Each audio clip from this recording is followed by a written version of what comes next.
Handicapper Steve here, handicapping the racing from Belmont Park here on Thursday. It is September the 22nd, 2016. Going to look at the first three races, the early pick three here. First two are steeplechase races. Third race is a very nice thoroughbred race.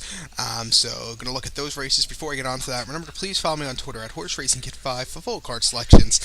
So let's get on to it. Start off this pick three, starting off at race number one.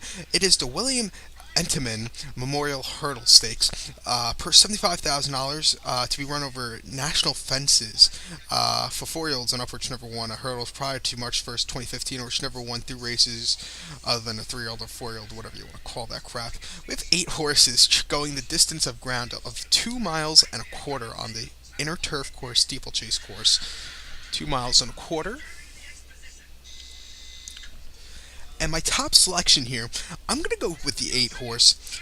Number 8, Detroit Blues, a British bred horse here. Going to go 8725, 8725. I'm going to play pick 3 here.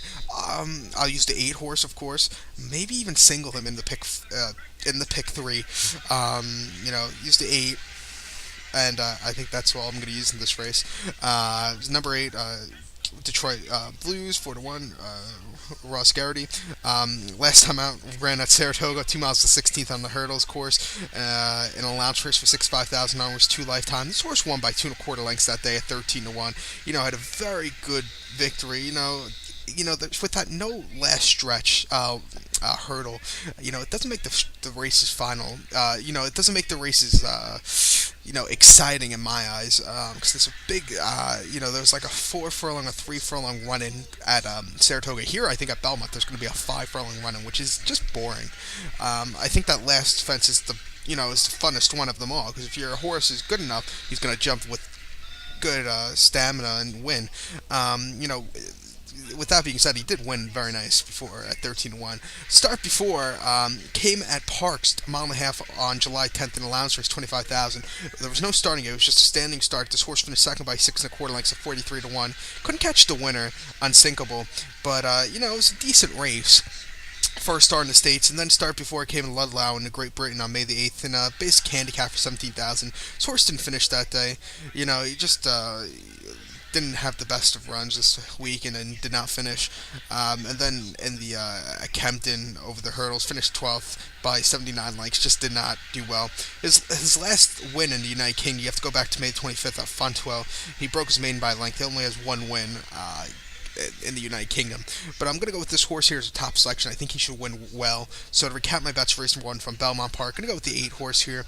Detroit Blues, going to go 8725, 8725. So now let's get on to race number 2 from Belmont Park. The second race to feature on today's program is the Lonesome Glory Handicap, Grade 1, purse $150,000. To run over national fences, a hurdle handicap for 4-year-olds and upwards. We have a field of 8 horses traveling the distance of ground of 2 miles and a half, 2.5 miles over the steeplechase course. And maybe I could get out to Belmont tomorrow. I like watching steeplechases. I actually have time tomorrow, so maybe if I want to take the car out. With this race being a very nice one here, I'm going to go to the 7 horse here, Charminster, at 5-1 as a top selection, an Irish bred horse. I'm going to go 7-8-2-1, 7-8-2-1. I would use all 4 in the pick 4. I think you could maybe find a price in some of them. But Charminster 5-1, I like his price. Maybe he'll go up to 10-1 if we're lucky. 10-year-old Gelding last time out. Ran at Saratoga 2 miles and 3/8 on August 25th in New York Turf Riders Cup. This horse finished 5th by 9 lengths that day. He hit the fence pretty hard on the back stretch and really couldn't recover after that. Just weakened up a little bit. Didn't have the greatest of 3 furlong run-in as they have at Saratoga, like I was mentioning before. Today he's the 5 furlong run-in. That was the horse's first starts since May 21st, also 2 miles and 3/8 in just a National Hunt Cup. This horse finished second by a length behind Shunatic, who was a winner, who's running back into this race today. This horse was just a little bit outfinished. He finished 6th in last year's American Grand National at Fair Hills, and ran in this race last year. He finished 4th by 1.5 lengths at 17-1 behind Bob LeBeau, who who is a very good horse. I believe he had to be put down at Saratoga due to her injury, and that's Bob LeBeau is probably one of the best Steve chases in the last few years in my eyes. But this horse just didn't have the best of runs that day. I don't know if he liked the course. He finished third in last year's Turf Riders handicap, but I think this horse should be on the improvement today. 5-1, I like the price. Second off the layoff, I think is the key. Also, if he jumps good, watch out for this one.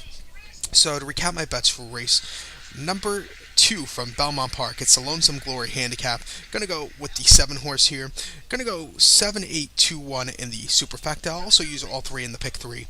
So now let's get on to race number 3 from Belmont Park. The third race from Belmont is an allowance race for $77,000 for fillies and mares, 3 olds and up for its number 1, 10,000 of the main claim starter or state bred, or its number 1 2 races. We have a field of only 5 horses traveling 6.5 furlongs here. And this is a weird race, I think, because you have 2 horses entered for a race later on in the week, I believe. 6.5 furlongs. You have the 2 horses entered for a race today. And you have the 5 horse who's entered for a race today. Personally, I didn't check if the horses ran today. Today being Wednesday, because I don't do this video is being recorded at 4:00 in the afternoon on a Wednesday. So I don't know if the 2 and 5 ran today. We'll see if they're going to run tomorrow, Thursday. But I really like the 3 horse Cat's Diva as a top selection. I'm gonna go 3-5-4 here. 3-5-4. Pick 3. Use the 3, of course. If the 5 runs, I'll use the 5, and the 4 at 5-1, maybe that horse could get up to 8-1. I'll use all 3 of them here. But number 3, Cat Siva is a top selection. 8-5, John Velasquez, top puncher. Last time out, only 1 career start, August 4th at Saratoga. At a main special weight for 83,000. This horse won by half length. Rallied to a very nice victory that day. Was a little farther back. 4th almost all around to the top of the stretch, until about the 8th pole, and then took off running to very, very nice victory. Since then, this horse has been training up at Saratoga on the Oklahoma track. It's time the 14th workout, 4-furlong workout, 50 and 4/5 of a second. The 5th best workout, 7, and a 4-furlong workout, 49 flat. On the 6th of September at Saratoga in 49 flat. The 11th best out, 20. I think this horse should run well. Make it 2 for 2. Carrying 1 extra pound today. Carried 119 last start out at Saratoga. Carrying 120 today. I just think this horse should really do well here, going 6.5 furlongs. I really like Belmont Park also. So going to use this horse as a top selection. So to recap my bets for race number 3 from Belmont Park, going to go with the 3 horse Cat's Ziva. Going to do a trifecta, 3-5-4, 3-5-4. So good luck to all, and follow me on Twitter at HorseRacingKid5. Good luck, everybody.